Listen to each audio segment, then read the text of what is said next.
ভবিষ্যৎটা অন্ধকার দেখতেছি। কারো কাছে একটা টর্চ লাইট হবে? যদি দেখতে একটু সুন্দর হতাম, ছবি কাকে বলে দেখিয়ে দিতাম।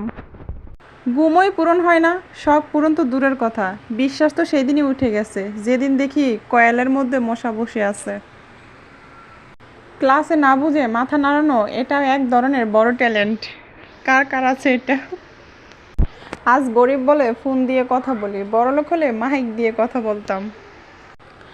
না আসে কারো কল, না আসে কারো মেসেজ, বুঝি না এটা ফোন ব্যবহার করছি নাকি ক্যালকুলেটর। লোকের হৃদয়ে জায়গা করে নিতে শেখো, কারণ বাইরে জমির প্রচুর দাম।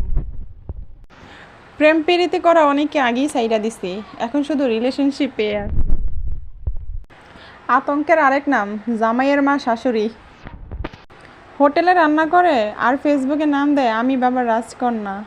যাক, এটা কোনো ব্যাপার না, মানুষের তো একটু শখ থাকতেই পারে। ভালো মানুষ দেখছো কখনো? দেখবে কি করে, আমি তো ঘরে থেকেই বের হই না।